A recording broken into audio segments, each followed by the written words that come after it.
Hi everyone, we are live. This is Julie Borowski with Washington Unmasked. Today I have as my guest Jack Hunter, who is the editor of Rare Politics. He also used to have a YouTube channel, and that's how I first found out about him, where we talked about Ron Paul and libertarian conservative issues. So thank you, Jack Hunter, for joining me today. Always glad to talk to you, Julie. How are things? Good, good. So we tried this last week and it didn't really work out, but the first question I kind of asked you was about Audit the Fed in the Senate. It failed, but it failed by a pretty slim margin. I was actually surprised. Were you? I was hopeful. I think many of us were. My first question was why do we care about the Republicans having the House or the Senate if they can't pass things like this? So there's that. And a lot of us were interested that Ted Cruz wasn't there for that vote. There was a lot of disappointing things. But I do think it does say something that this was, a pet issue of Ron Paul for years and years in the House, and often he was the only guy voting for it. And here we are in a situation where it's passed the House on occasion. We need it to pass the Senate, obviously. We want to send to a Republican. It would have to be a Republican president, who would not veto it. But we're in a situation now in American politics where auditing the Federal Reserve is a mainstream issue. It's a mainstream Republican issue. And despite, our disappointment in how that particular vote turned out in the Senate, I think we're in a pretty good place that it might happen in the very near future, depending on what happens with elections and whatnot. But it's not an impossibility or a pipe dream like it once was.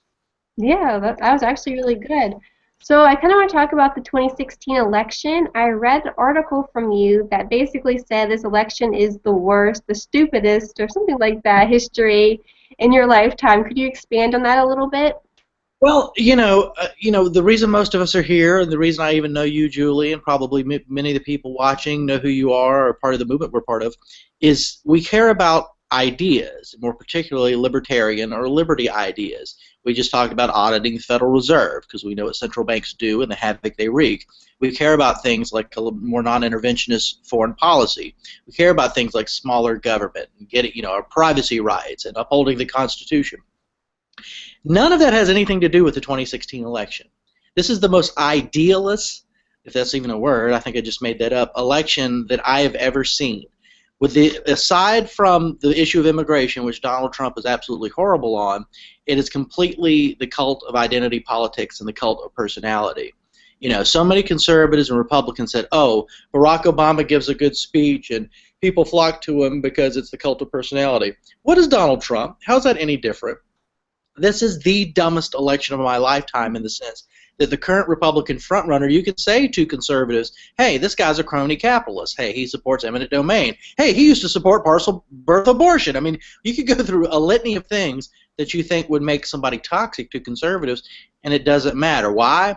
Because he tells it like it is. Tells it like it is. He fights. He's going to get it's the same sort of personality identity politics that attracted people to Obama in 2008. So that's where we're here today. That's where this election's at. I mean, it is the identity politics of the right, and look, that's always been, on the right, the left, Republican, Democratic parties, identity politics is such a major component.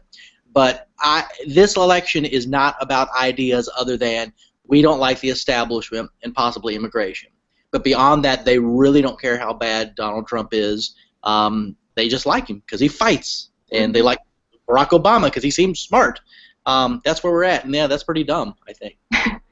I agree. I just saw that Sarah Palin, who used to be a big supporter of the Tea Party movement, endorsed Donald Trump. I know a lot of Tea Party people who endorsed Donald Trump. What happened to the Tea Party? Well, now that's actually a perfect example of what I'm talking about. And let me preface this. I'm not a Sarah Palin hater. I like Sarah Palin. There's a lot of things I like about her. She's always been very kind to Ron and Rand Paul, for starters. And, has been supportive of some different liberty things. But, that's something that I would notice as a libertarian. That's something that you or some of the viewers might remember as a libertarian, some of the kind things she said about Audit the Fed or Ron Paul on occasion. The main reason most people like Sarah Palin is the same reason they like Barack Obama or the same reason they like Donald Trump. Well, she's all American. She's a great woman. She's a good mother. It's identity politics. I always used to compare, in 2008 and 2012, I used to say to people, whether they were on our side, libertarians or not, when you ask people what you like about Ron Paul, you ask his supporters, rather, what people like about him. It has nothing to do with his personality. It was audit the Fed, bring the troops home. Make government smaller. And then maybe out of 10 things they would say, well, he seems like a cool guy. That'd be the last thing, even though he is a cool guy. If you asked people why they like Sarah Palin, her supporters, it was what I just said. She's a good mom. She's all-American. She seems like one of us. And maybe 12 items down the line, they might mention a policy. It makes complete sense to me that one of the most high-profile identity candidates on the right within the Republican Party, Sarah Palin, would endorse the most identity candidate in the 2016 election, that being Donald Trump. Like, that makes complete sense to me. They're not sitting down and saying, well, do you agree with me on this policy? Well, do you think that conversation happened with Sarah Palin and Donald Trump? Well, I don't agree with you on this trade issue, but none of that happened. They see each other for what it is. We have this base that loves us because we're us, and that's all it is. That's not about ideas. That's not about principles, and I say that as somebody, I think that's part of human nature. I don't hate Sarah Palin. I like Sarah Palin in many ways, but it's not about ideas. It never has been. She's the person who goes to CPAC and drinks a big gulp and people go crazy. Nothing wrong with that, but that is not about policy. It's not about ideas. It's just a very different thing. So now the biggest identity Republican politician of the last decade has endorsed the biggest identity politician of this election, and that's Donald Trump. Makes complete sense to me. That's a good point. I actually do like Sarah Palin too, because she actually reminds me of my mom. I There think you that's go. why. So can Donald Trump be stopped? Because I know, back 6 months ago, I was kind of saying, oh, he's a joke. He's just in there to entertain us. He's gonna, fall down the polls. But it looks like he's been pretty steady since. Is there any stopping him? I don't make that prediction. I haven't been making predictions for months. I've done many radio and television shows, and what was your prediction? I don't make them because everybody's always wrong in every election cycle. The people who said that Rudy Giuliani was the man to beat in 2008 ended up looking stupid. Well, here we are in 2016, the craziest election of my lifetime.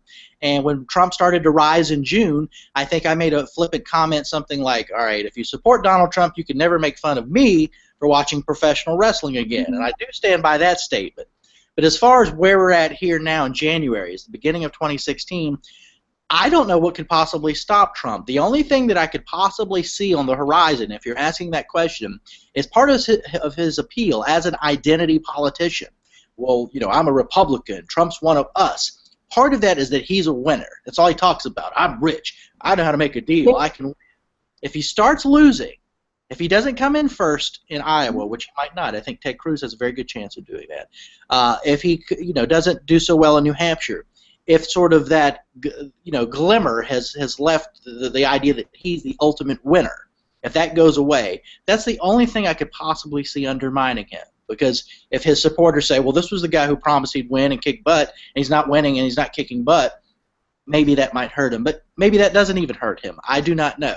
I will say this. I think by the end of this election, whatever happens, and you can even say this right now, many people have predicted many things will look really foolish and wrong, and even at this point, I think whatever ends up in the end could be something that's completely unpredicted and none of us could have saw coming right now. And that includes Rand Paul doing better than a lot of people might expect. So let's talk about Rand Paul. So I know there's been some people who have been disappointed because he hasn't done as well as they may have thought. Why is that? Is that all Donald Trump's fault, or was there campaign mistakes made? The most significant factor in this campaign for a Rand Paul campaign, or let's go further, a Marco Rubio campaign, or a Jeb Bush campaign, or a Carly Fiorina campaign, or Rick Santorum, or Mike Huckabee, all of those candidates, not a single person within their campaigns or outsiders who are observing this, the pundits, would have predicted what Trump has done in this election. It has upended every single campaign in this election. It's something nobody could have predicted, could have planned for, could have prepared for. There's nothing you possibly could have done. Is that to say that Rand Paul's campaign or any other campaign couldn't have done a lot better on their own outside of that? Absolutely, 100%. There are good campaigns, there are bad campaigns, but the idea that anybody could critique Rand Paul's campaign or any other campaign while acting like Trump is just an aside, no, he's the elephant in the room. He's 12 elephants in the room. I mean, that his campaign and his popularity and that juggernaut has sort of dictated everything else that's happened here. I've always said, for the last 6 months, what does the Republican polling look like? What does that map look like with Donald Trump absent? That'd be a big open question, right? Well, he's not absent. He's there. But, I mean, his success is something that sort of turned this entire election on its head. So, Yeah, I mean, I think he's affected that more than anything. That includes people that were favorable to, like Rand Paul. Yeah, I think Donald Trump kind of tapped into the anti-establishment sentiment in the GOP. While I think Rand Paul early last year is kind of trying to play it a little bit safe, I've noticed he's gotten a little bit more bold lately, which is great. But what do you say to libertarians who say, you know, Rand Paul, he's not a libertarian, he's not Ron Paul, I won't support him? Well, you know, I'm sympathetic. I'm a big tent guy when it comes to the liberty movement. There's all sorts of types out there within our movement.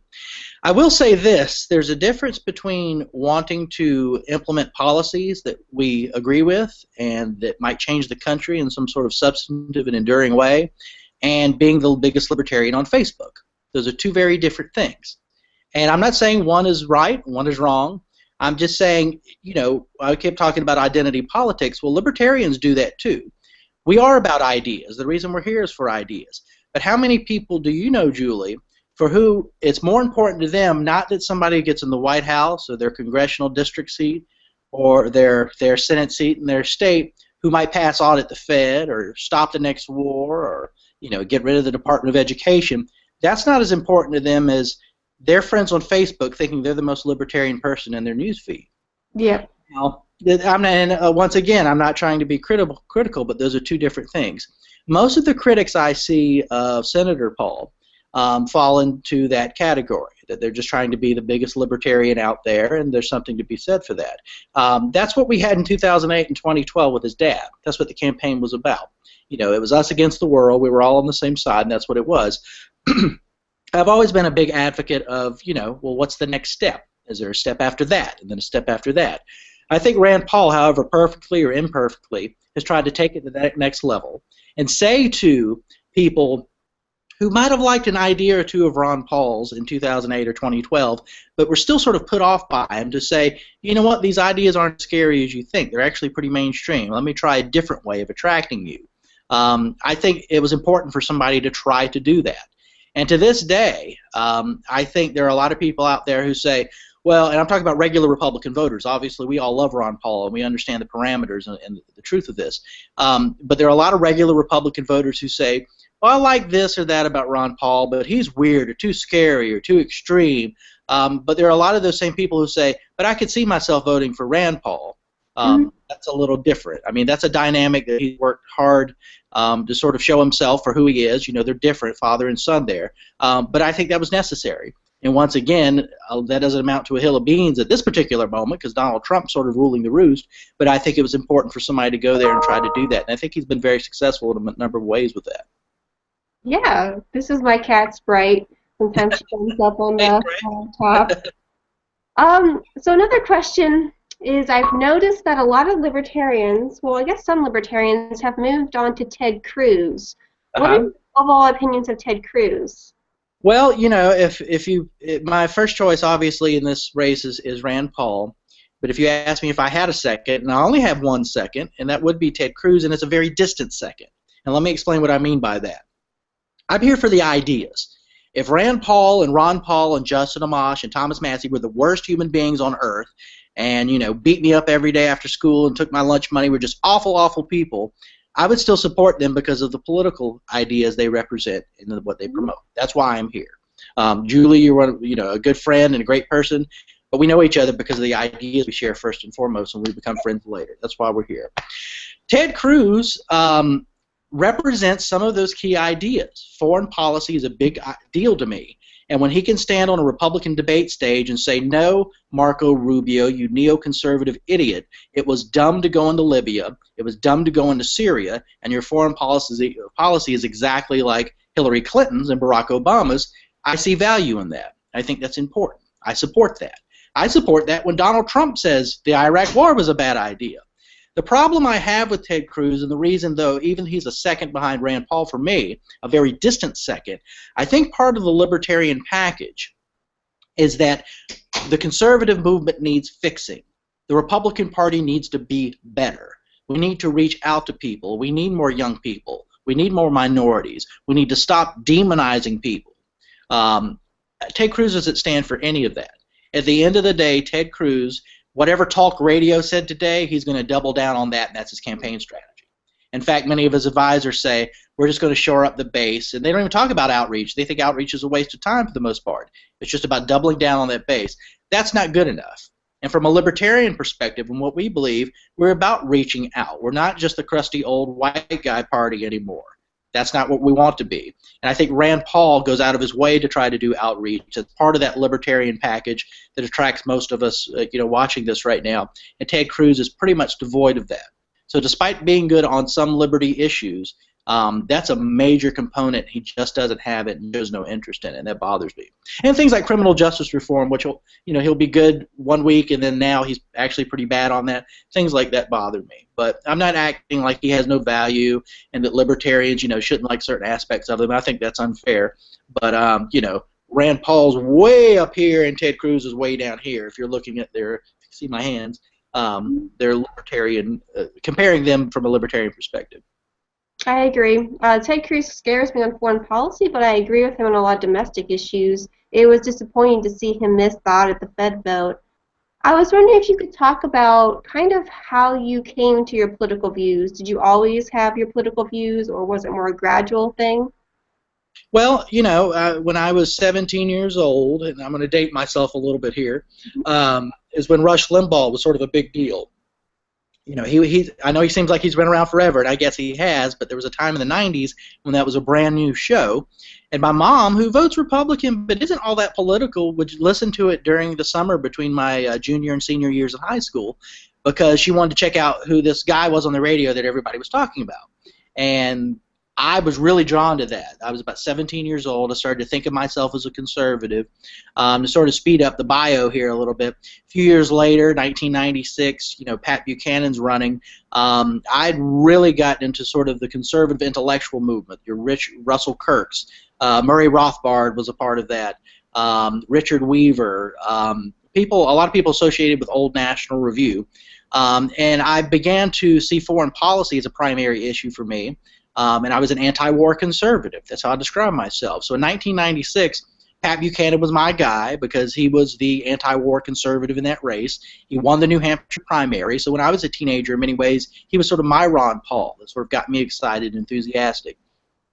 From that, I was in FM rock radio doing radio commentary. I ended up on political talk radio years later. But, in 2007, 2008, when Ron Paul ran for president, I was sort of this guy who was looking for the next Pat Buchanan in the sense that I wanted a guy who was a conservative who thought that our foreign policy was ridiculous and would speak out against that. And during the Bush-Cheney years, there wasn't anything like that. When Ron Paul got on that stage in 2007 and had that spat with Rudy Giuliani, about the concept of blowback, the CIA term. And everybody said, oh, this guy's crazy and it's extreme. I was like, that's my guy. That's absolutely my guy. Now, I knew who Ron Paul was before that, but he was on a long list of guys in a very small club who were Republicans or within the conservative movement who were anti-war. There wasn't very many. But when his movement blew up because of that spat, and the Liberty movement really began in earnest, I was all in. Now, I had views on immigration that were a lot more like Pat Buchanan's before Ron Paul ran for president.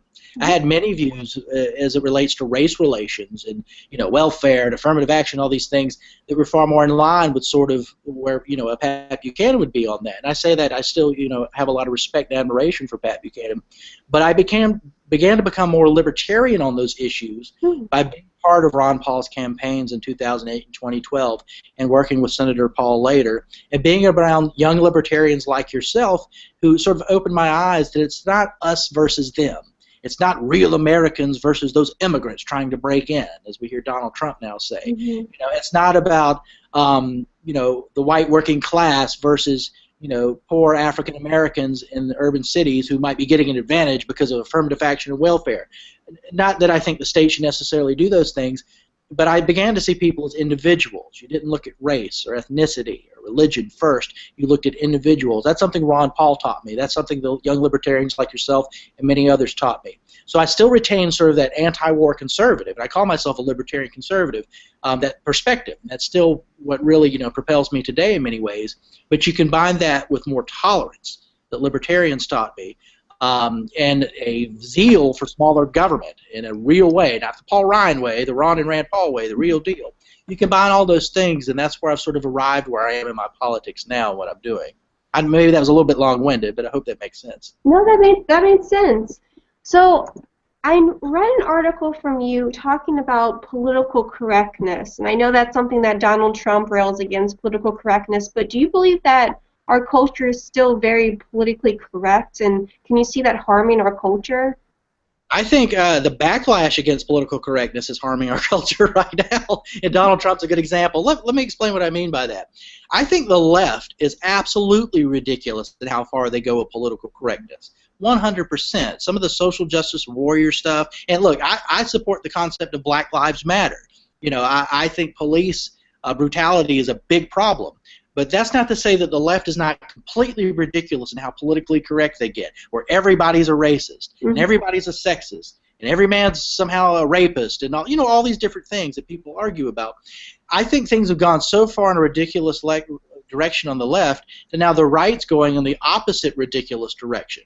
You know, Donald Trump could encourage, you know, his supporters, you know, to sort of rough up a protester, and they say, oh, well, he's not politically correct. You know, I've made the joke in this election that Donald Trump could probably join ISIS at this point, and supporters would say, hey, well, that's not politically correct. I mean, that's how dumb this has become. So as ridiculous as political correctness is, now we excuse any sort of deplorable behavior and genuinely racist behavior or sexist or all these other things because we say, hey, it's not politically correct. Well, that's just as dumb. Is it okay for somebody like me to say that, you know, African Americans get a raw deal in this country, but at the same time they shouldn't be patronized and treated like, you know, victims all the time? Is there not a middle ground there? Because that's what I believe. Is it okay to say that we should have a strong border and have, you know, for national security reasons and have a solid border, but at the same time, these Hispanics coming here and, you know, these poor people are looking for better lives for themselves, and they're not really the problem. It's actually the government's the problem. That's not being politically incorrect. It's not being unrealistic. It's not being too politically, you know, in the other way. Why can't we have that middle ground? I think we have the two extremes right now, the super politically correct and the super anti-politically correct, and they're both equally as ridiculous.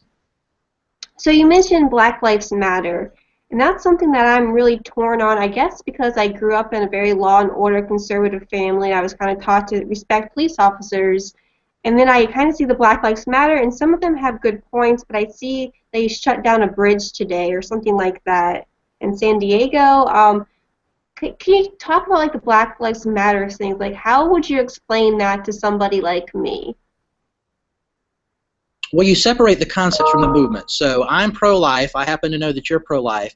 If I said to you that unborn lives matter, you know many of our pro-lifers who would say, well, Jack, all lives matter. They would say, no, I understand what you're saying, that, you know, the unborn are not protected in the way that they should be.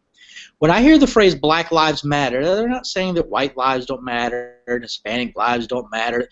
They're saying that there's a particular problem in this country where black lives are valued less. And we see that with situations like Eric Garner being choked out to death on a New York City sidewalk. We see that with situations like in my hometown of Charleston, South Carolina, where Walter Scott, a black man, is running from the police and shot in the back and killed.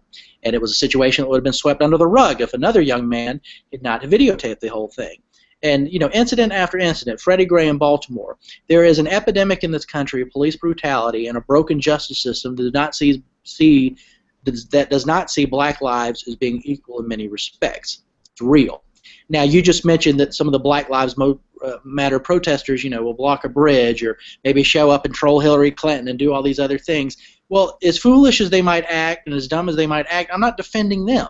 In the same way that I wouldn't be defending people who are pro-life who do really stupid things when supposedly representing their cause. I mean, there are a lot of dumb pro-life protesters who do really ridiculous things. There are even pro-life people who go out and murder abortion doctors. Now, I think it's unfair when the left, as they often do, say, well, you know what? That person that murdered an abortion doctor, that pro-lifer, that represents all pro-lifers. That is absurd. I mean, you would agree with that, right, Julie? Yeah.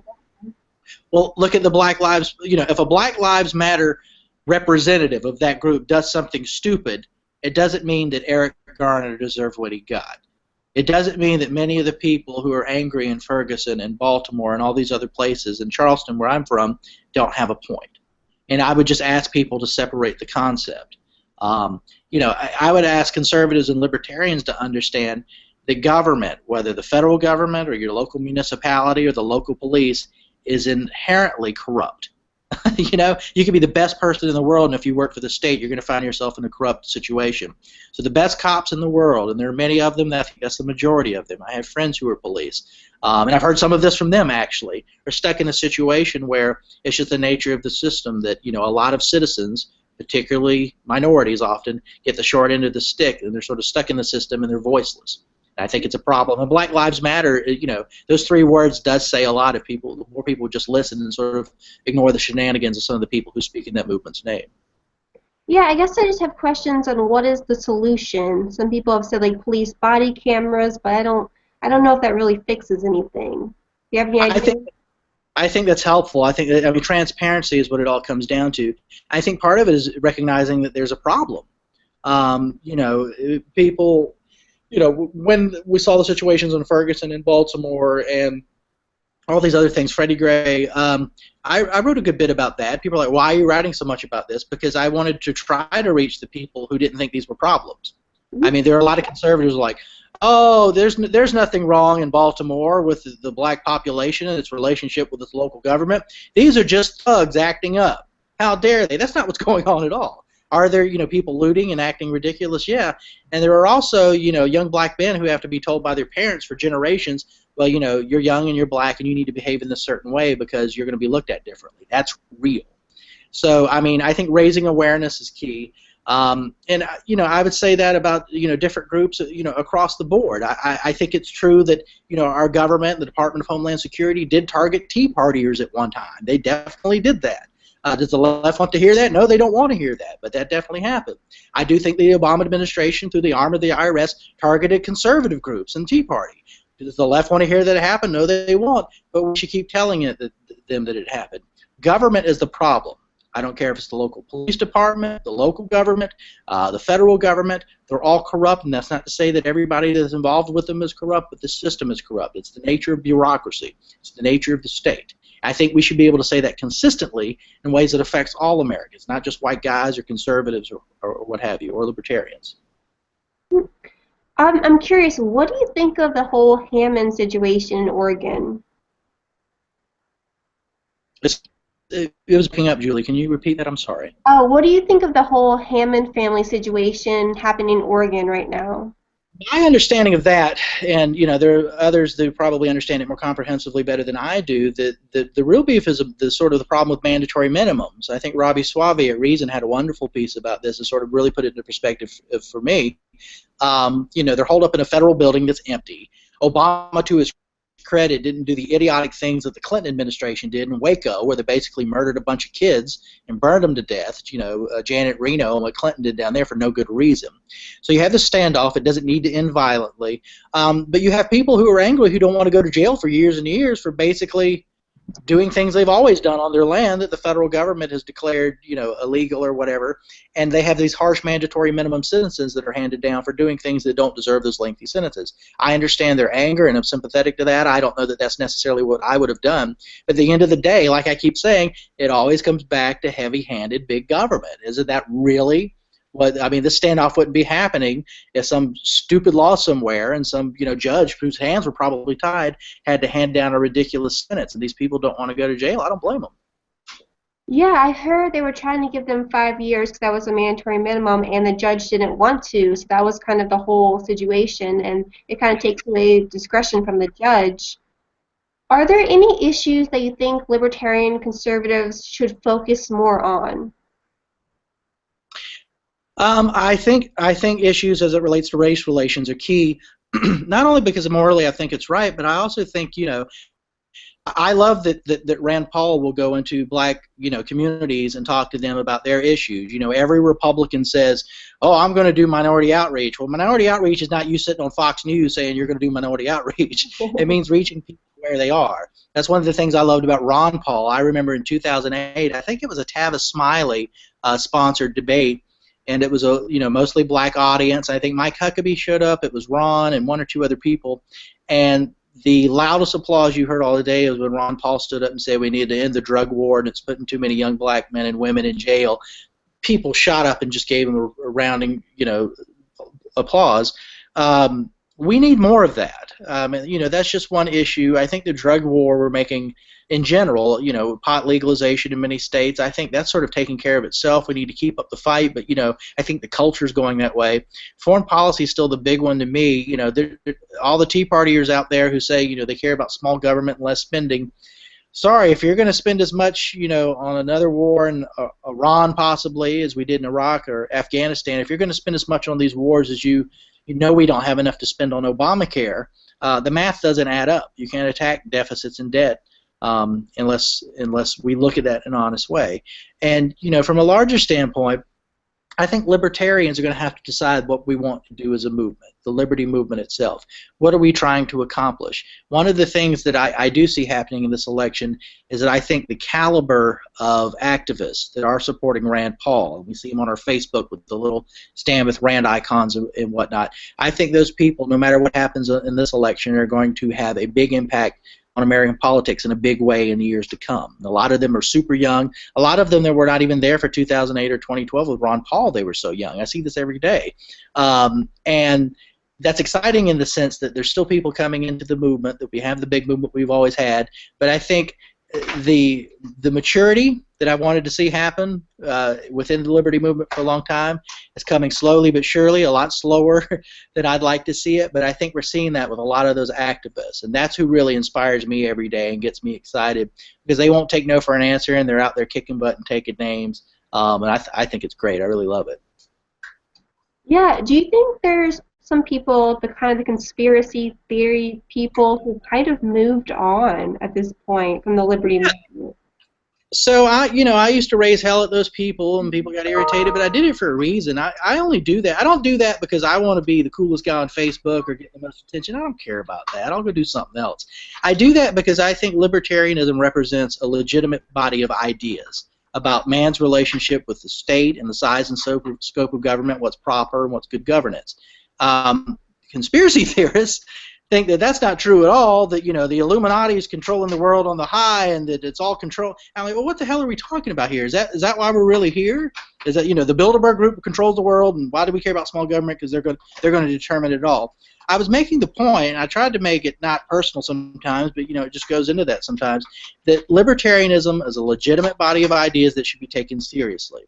Our enemies, the quickest thing they want to do is say, these guys are kooks, they're wearing tinfoil hats, they shouldn't be taken seriously. Look at them, they're a joke. And a lot of the conspiracy people were like, absolutely we are. We're as crazy as you possibly think we are, and that's what we want to represent to the world. And I just fundamentally dismissed that. I think it didn't represent what Ron Paul stood for. I certainly don't think it represents what Rand Paul or Justin Amash or Massey or any of these other people stand for. Within American politics, and I agree with you. I see a lot less of that. I mean, you still see that stuff out there, but it's not as explicitly associated with the liberty movement in a way that it once was. And I think that's part of the maturing process that I mentioned earlier. I think it's very encouraging. I think a lot of them are moving on to Donald Trump. Donald Trump, yeah. The alt-right people I see on Twitter all the time saying all this anti-Jew stuff are Donald Trump supporters. So I'm not saying Donald Trump's responsible for that, but it's kind of funny to see them kind of moving on. I think that's one of the biggest lessons I've learned in this election is obviously being anti-establishment has always been a major part of what we believe as libertarians. I mean, they don't like us. They love the state. We want to make things smaller. They want to make it bigger. I don't care if it's left or right. It's shocked me, and Thomas Massey actually kind of said this too, how many people were just anti-establishment. The smaller or bigger government thing was this small, and the anti-establishment thing was this big. And those people, a lot of them were with Trump. A minority of them are with Bernie Sanders. Why? Because they're raising hell. And I like raising hell too. I'm in a rock band, for Pete's sake. Supported Ron Paul. That was part of it. But that wasn't all of it. That was just one aspect of it. It was a necessary aspect. And if Rand Paul, was in double digits right now, the establishment would be hating him just as much. He's just not right now. But it represents ideas. He represents ideas. Ron Paul represented ideas. Donald Trump's a damn mess. Bernie Sanders represents socialist ideas. And the idea that you could be a quote-unquote libertarian Ron Paul supporter and now you're with Trump or Sanders tells me you weren't really serious about those ideas to begin with. So I'll take, one or two of those stand with Rand activists over 10 of those people any day. So I think it's addition by numbers. I think it's a good thing in the long run.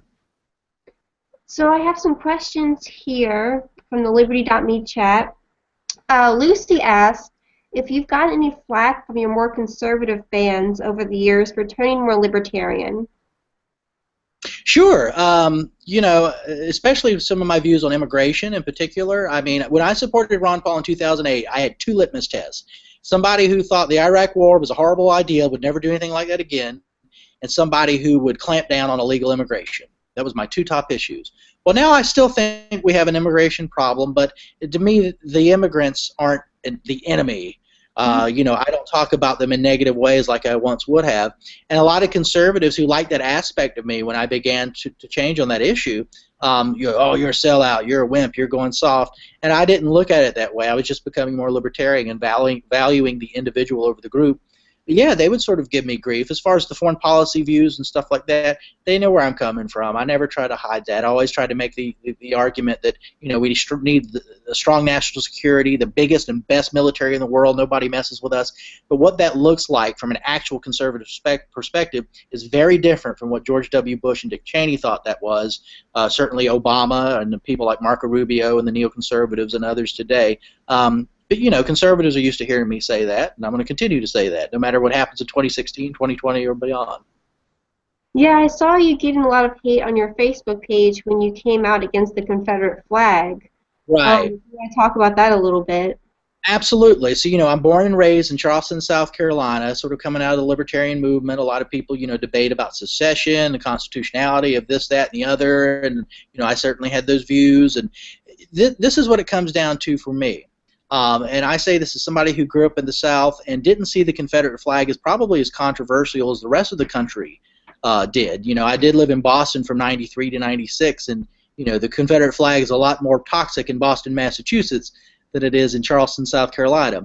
This is what I have to say. When we're talking about the macro level, the symbols and things we're talking about, the Confederate flag, whatever it means to white Southerners, and I said this at length in a Daily Beast piece, you cannot neglect the fact that for a majority of African Americans that is a toxic symbol.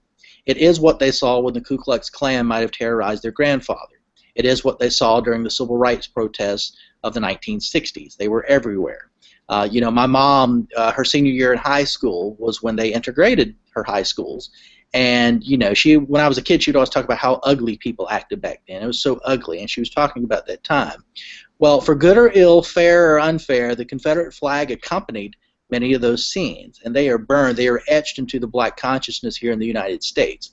Whatever positive arguments you might have about, you know, the southern side of the war, you can't have the conversation about that flag, that symbol, and that time without acknowledging what I just said, without acknowledging that slavery was an issue. But I don't even want to go that far. I think the civil rights era and all those things, you can't make those arguments. You can't tell a black person who might have had that shoved in their face, particularly in the South, or beaten up, or what, you don't understand the symbol. They understand it, they just have a very different understanding than you might have.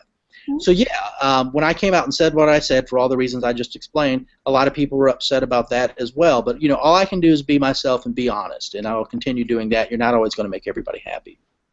Yeah. We have another question from Mary Ellen. She says, Jack, do you think it's important for libertarians to denounce racism? Absolutely. But this is the thing. When I say that, you know, some people say, oh, well, you're a social justice warrior. No, I'm not saying that. I think a lot of these people are idiotic. I think they actually harm the idea that, you know, conservatives should see that racism is legitimate in our society, and it really does hurt people. You know, like I said earlier, as libertarians, we know that the state is inherently corrupt. It's inherently inefficient, and it's out to do harm. Well, the poorer you are in our society, there's more of a chance that's going to happen. The more defenseless you are. Well, that often happens to be minorities, African Americans, Hispanics, and others, and they get a raw deal in this country. I don't care if we're talking about our justice system, the drug war, or even our immigration system in many respects.